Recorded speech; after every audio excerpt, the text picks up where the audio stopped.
مصر لامرأته أكرمي مثواه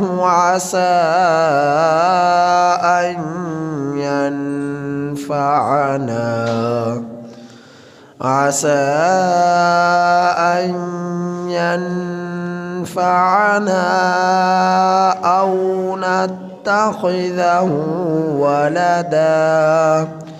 وكذلك مكنا ليوسف في الأرض ولنعلمه من تأويل الأحاديث والله غالب على أمره ولكن أكثر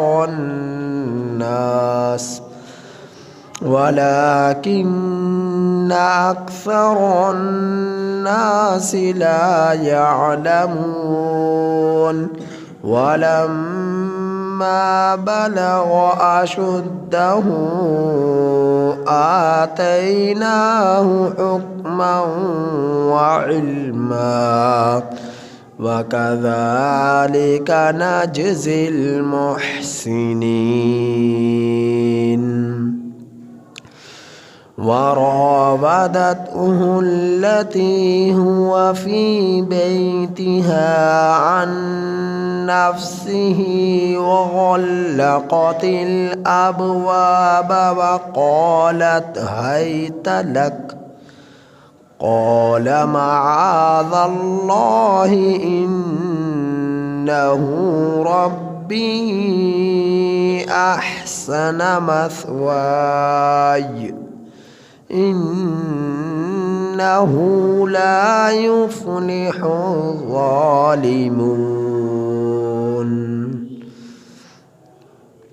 ولقد همت به وهم بها لولا أن رأى برهان ربه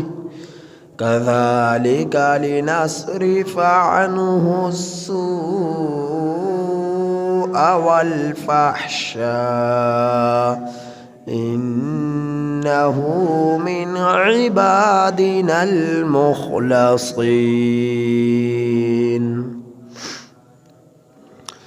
یہ سورہ یوسف کی آیت نمبر 21 تا 24 آپ حضرات کے سامنے تلاوت ہوئی۔ ان آیات کریمہ کا ترجمہ یہ ہے وَقَالَ الَّذِي اشْتَرَاهُ، اور کہا اس شخص نے جس نے خریدا یوسف کو مصر سے اپنی بیوی سے، اکرمی مثواہ، اچھا کرنا اس کا ٹھکانہ، عسیٰ ان ینفعنا، قریب ہے کہ یہ ہمیں نفع دے، او نتخذہ ولدا، یا ہم بنا لیں اسے اولاد، وَكَذَلِكَ مَكَّنَّا، اور اسی طرح ہم نے ٹھکانہ دیا، لِيُوسُفَ فِي الْأَرْضِ، یوسف کو زمین میں، وَلِنُعَلِّمَهُ، اور تاکہ ہم تعلیم دیں یوسف کو، من تأویل الاحادیث، باتوں کو ٹھکانے لگانے کی، تاکہ ہم تعلیم دیں یوسف کو خوابوں کی تعبیر کی، تاکہ ہم علم دیں یوسف کو خوابوں کی تعبیرات کا، واللہ غالب، اور اللہ غالب ہے، علی امرہ، اپنے امر پر، ولیکن اکثر الناس لا یعلمون، اور لیکن اکثر لوگ جانتے نہیں۔ ولما، اور جب بالغ یوسف پہنچ گئے اشدہ اپنی قوت کو آتیناہ ہم نے دیا اسے حکماً حکم وعلما اور علم وَكَذَلِكَ نَجْزِي الْمُحْسِنِينَ اور اسی طرح ہم بدلہ دیتے ہیں نیکی کرنے والوں کو وَرَاوَدَتْهُ الَّتِي اور پھسلایا یوسف کو اس عورت نے کہ ہوا فی بیتہا جس کے گھر میں یوسف تھے عن نفسہ اپنی ذات کے بارے میں وغلقت الابواب اور بند کر دیے دروازے وقالت اور کہا ہیت لک جلدی کر تجھے حکم کرتی ہوں تو جلدی کر قال معاذ اللہ یوسف نے کہا اللہ کی پناہ انہ ربی بے شک وہ میرا رب ہے احسن مثوائی اس نے مجھے اچھا ٹھکانہ دیا انہ لا یفلح الظالمون بے شک ظالم لوگ فلاح نہیں پاتے وَلَقَدْ اور البتہ تحقیق ہمت بھی پھسلایا اس عورت نے یوسف کو وَهَمَّ بِهَا اور یوسف بھی پھسل جاتا اس عورت کے بارے میں لولا اَرَآ بُرْهَانَ رَبِّ اگر وہ نہ دیکھتے اپنے رب کی برہان کو اپنے رب کی دلیل کو کذالک اسی طرح لنصرف عنہ السوء ہاں البتہ ہم پھیر دیتے ہیں اس سے برائی کو اور اسی طرح ہم نے پھیر دیا اس سے برائی کو والفحشاء اور بے حیائی کو انہ من عبادنا المخلصین بے شک یوسف ہمارے مخلص بندوں میں سے تھے۔ حضرت یوسف علیہ السلام کے حالات زندگی کا تذکرہ چلا آ رہا تھا۔ پہلی آیت کریمہ جو تلاوت میں آپ حضرات کے سامنے میں نے ترجمہ کیا اس کی کچھ تفسیر پہلے ہو چکی تھی۔ حضرت یوسف علیہ السلام کے بھائیوں نے حسد کی بنا پر والد سے یوسف کو جدا کر دی اور اللہ رب العزت نے ایک مقام پر ایک عظیم منصب پر آپ کو فائز فرمانا تھا، قائم فرمانا تھا، تو ان مراحل سے تو گزرنا ہی تھا۔ تو حضرت یوسف علیہ السلام کو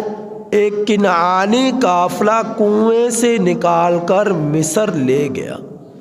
اور مصر میں یوسف کے حسن کے چرچے ہو گئے اور لوگوں دور دراز سے یوسف علیہ السلام کو علاقے بھر سے، شہر بھر سے، ملک بھر سے دیکھنے کے لیے آ رہے کہ وہ بچے کا حسن کیسا ہے جس کے اس قدر چرچے ہیں۔ اللہ نے اس قدر آپ کو حسین اور جمیل بنایا۔ تو اس وقت جیسا کہ بتلایا جا چکا مصر کا وزیر اعظم اس کا نام قطفیر تھا اور جو مصر کا جو بادشاہ تھا اس کا نام صدر تھا، اس کا نام ریان بن ولید تھا۔ دونوں ہی انتہائی شریف الطبع انسان تھے اور ایسا تاریخوں میں بہت کم ملتا ہے کہ بادشاہ ہو اور انتہائی شریف ہو، نیک دل ہو۔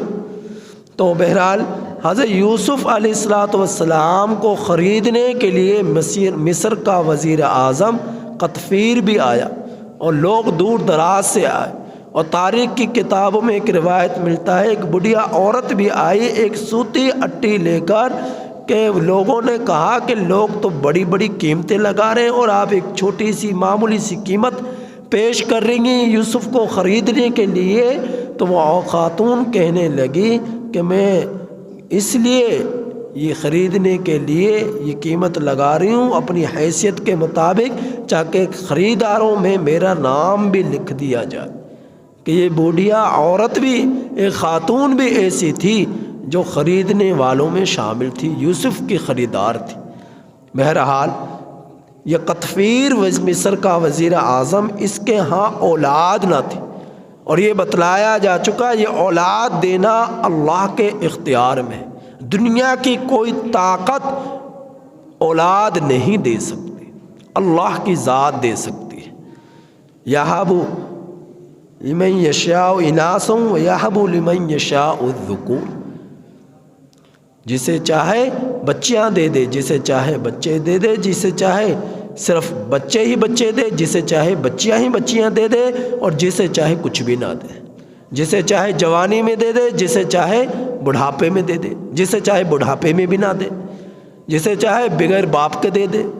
اور جس کے لیے چاہے عورت اور مرد کے بغیر پیدا کر دے۔ حضرت آدم علیہ السلام کو اپنے امر کن سے پیدا کر دیا، بغیر باپ کے حضرت عیسیٰ علیہ السلام کو پیدا کر دیا۔ تو یہ اللہ رب العزت کے اختیارات میں ہوتا ہے۔ تو اللہ کی رحمت سے کسی کو کسی بھی وقت نا امید نہیں ہونا چاہیے۔ بہرحال حضرت یوسف علیہ السلام کو اس مصر کی منڈی سے قطفیر مصر کے وزیر اعظم نے خرید لیا۔ کتنی قیمت میں خریدا؟ علامہ جو ہے سیوطی رحمۃ اللہ علیہ فرماتے ہیں کہ 20 دنانیر، 2 جوڑے کپڑے اور 2 جوڑے جوتوں کے عوض حضرت یوسف علیہ السلام کو خرید لیا گیا،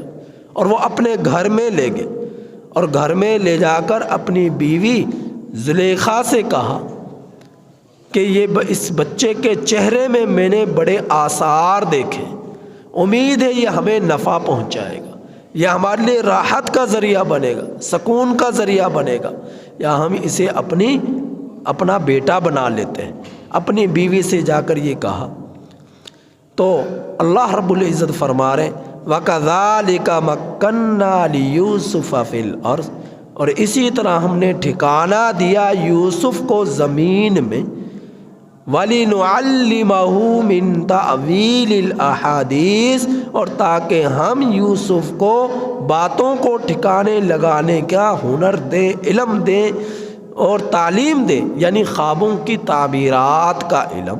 اور اللہ غالب ہے اپنے امر پر، لیکن اکثر لوگ جانتے نہیں۔ اب کسی کو کیا معلوم کہ یہ بچہ، یہ لڑکا جسے بھائی کنویں میں ڈال رہے، اللہ اسے کنویں سے نکال کر مصر پہنچا دے گا، اور مصر میں اس کی بولیاں لگیں گی، اور وہاں جا کر مصر کا وزیر اعظم اسے اپنی اولاد بیٹا بنا لے گا، اور وہاں سے اللہ اسے جیل میں پہنچائے گا، جیل سے اللہ اسے تخت شاہی پر پہنچائے گا۔ یہ کسی کے علم میں نہ تھا، یہ اللہ کے علم میں تھا۔ اللہ فرما رہے وَلَٰكِنَّ أَكْثَرَ النَّاسِ لَا يَعْلَمُونَ، لیکن اکثر لوگ جانتے نہیں اللہ رب العزت کی تدابیر کو، اللہ ہی بہتر جانتے ہیں۔ مصر کا وزیر اعظم قطفیر اکثر 2-2، 4-4، 5-5، 6-6 دن کے سفر ملک کے مختلف اطراف میں کیا کرتا تھا، یعنی مصر بہت بڑا علاقہ تھا، بہت بڑا اس کا رقبہ تھا، آبادی تھی، تو وہاں پر ان کے سفر ہوتے رہتے تھے، کبھی 2 دن بعد، کبھی 4 دن بعد، پھر کئی دنوں تک نہیں آتے تھے۔ تو اسی طرح یہ سفر پر رہا کرتے تھے۔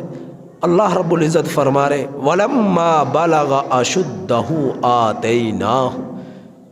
پھر ایک وقت وہ ہوا کہ حضرت یوسف علیہ السلام اپنی جوانی کو پہنچ گئے، بالغ ہو گئے، جوان ہو گئے، آپ کی 33-34 سال عمر ہو گئی، حکم اللہ فرما رہے ہم نے اسے حکم دیا، وعلم اور علم دیا۔ حکم کا کیا مطلب؟ اس کا ایک مطلب یہ کہ حضرت یوسف علیہ السلام کو اللہ نے اتنی صلاحیت عطا فرمائی کہ اگر کوئی جھگڑا کرنے والا شخص آ جاتا، جھگڑا لے کر کوئی جو ہے گروہ آ جاتے، تو فوراً ان کے درمیان ایسی دانش مندی سے فیصلہ فرماتے کہ وہ سب کے سب خوش ہو کر جاتے اور صلح پا کر صلح یافتہ ہو کر جاتے، جھگڑے ختم ہو جاتے، لڑائیاں ختم ہو جاتی۔ اس قدر بہترین فیصلہ ان کے درمیان فرماتے، کسی کے دل میں ذرا بھر بھی کوئی رنجش نہ ہوتی۔ اللہ نے یہ ملکہ آپ کو عطا فرمایا اور علم اللہ نے آپ کو عطا فرمایا، اور فرمایا وَكَذَلِكَ نَجْزِي الْمُحْسِنِينَ، اور اسی طرح ہم بدلہ دیتے ہیں نیکی کرنے والوں کو۔ یاد رکھیے گا حضرت یوسف علیہ السلام نے بہت ساری چیزیں دنیاوی معاشرے سے سیکھی، اور پیغمبر کے لیے دنیاوی چیزیں دنیاوی معاشرے سے سیکھنا یہ کوئی عیب کی بات نہیں ہوتی۔ اللہ کی باتیں پیغمبر اللہ سے سیکھتا ہے، اللہ پیغمبر کا استاد ہوتا ہے، اور درمیان میں واسطے فرشتے ہوتے ہیں، اور براہ راست علم اللہ رب العزت سے پیغمبر سیکھتے ہیں۔ تو پیغمبر جو ہے وہ معصوم ہوتے ہیں، حضرت ان سے گناہ نہیں ہو سکتا، ان سے خطا نہیں ہو سکتی، تو یہ اللہ رب العزت گناہوں سے ان کی حفاظت فرماتے، لیکن ہوتے انسان ہی۔ تو حضرت یوسف علیہ السلام جیسا کہ حضرت ابراہیم علیہ السلام کے بیٹے اسماعیل، حضرت حاجرہ علیہ السلام کہ جو کہ بدن سے ہوئے، حضرت ابراہیم کی بیوی ہیں، حضرت ابراہیم علیہ السلام اپنی بیوی حاجرہ کو اور حضرت اپنے بیٹے اسماعیل کو علیہ السلام کو مکہ کی سرزمین جہاں پر آب زمزم کا پانی ہے اس مقام پر چھوڑ کر چلے گئے۔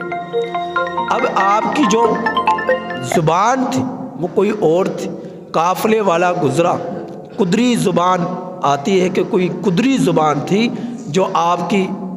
جو ہے زبان تھی حضرت اسماعیل علیہ السلام کی، تو آپ کو چھوڑ کر چلے گئے۔ ایک قافلہ آیا، انہوں نے دیکھا کہ یہاں پر پانی ہے، جانور اوپر جو ہے اڑ رہے ہیں، لگتا ہے یہاں پر پانی ہوگا،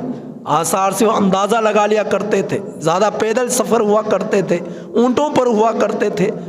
گدھے کھچروں پر ہوا کرتے تھے، تو انہوں نے اس مقام پر جب پہنچے تو یہاں پر اجازت مانگی، اگر اجازت دے تو ہم یہاں پر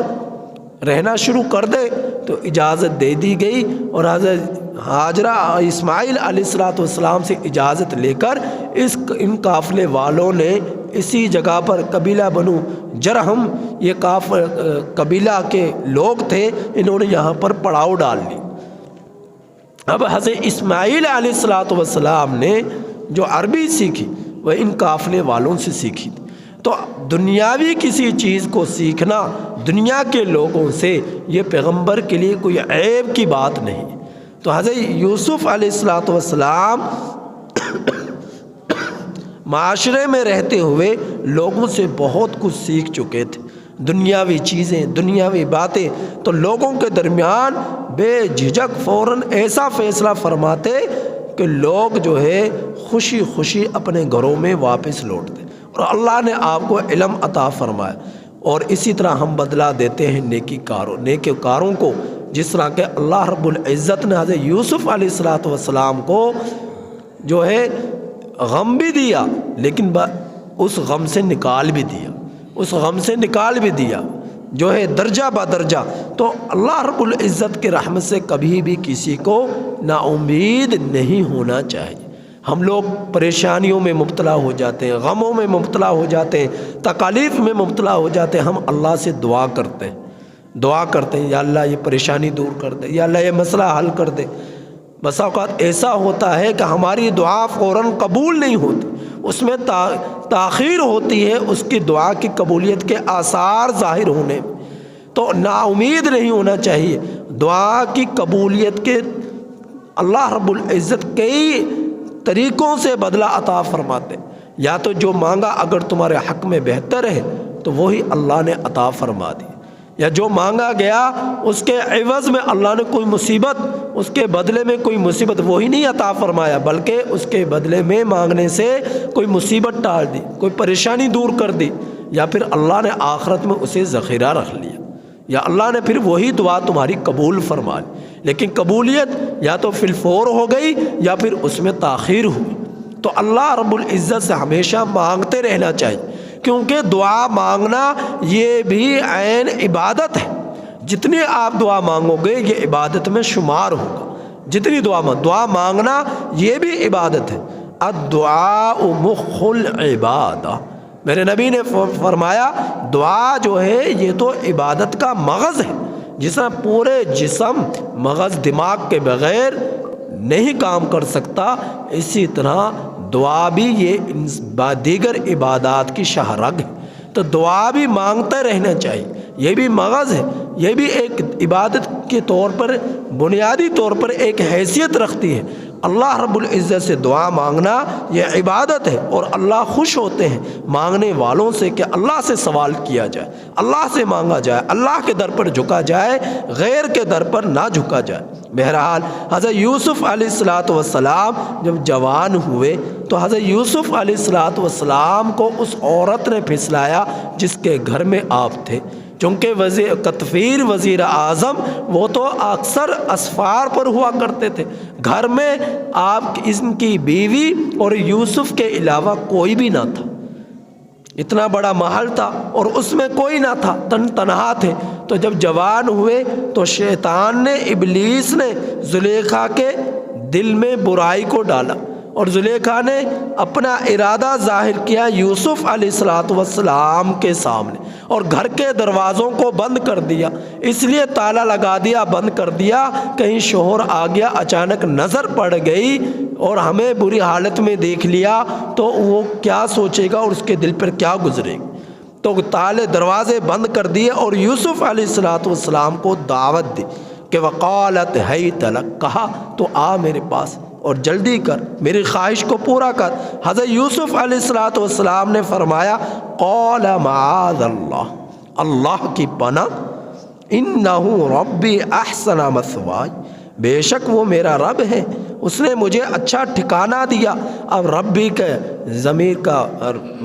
ربی کا مرجع یا تو پھر رب سے مراد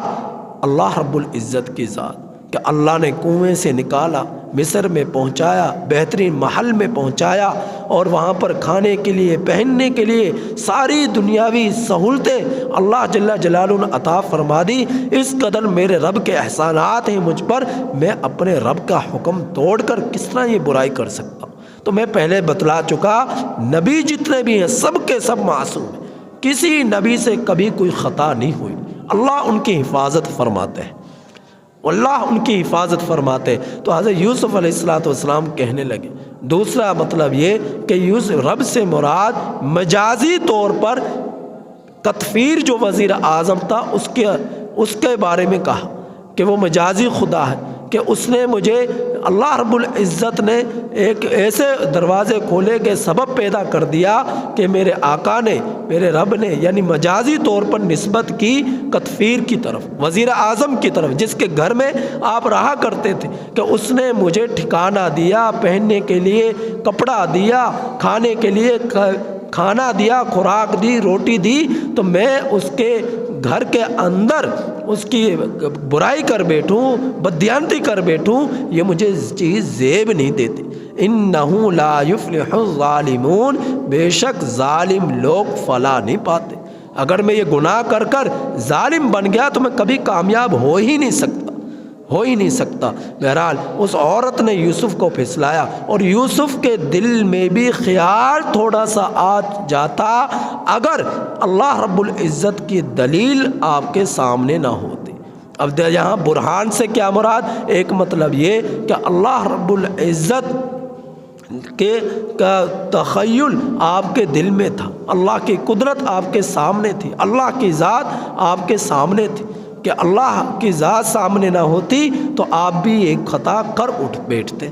دوسرا یہ برہان سے مراد، دلیل سے مراد حضرت یعقوب علیہ السلام کا چہرہ، اللہ رب العزت نے آپ کے چہرے کو، یعنی حضرت یعقوب علیہ السلام کے چہرہ انور کو یوسف علیہ السلام کے سامنے کر دیا۔ اب ابا کا چہرہ سامنے ہو اور گناہ کا موقع ہو تو غیرت مند انسان کیسے گناہ کر سکتا ہے؟ تو بہرحال یہ دونوں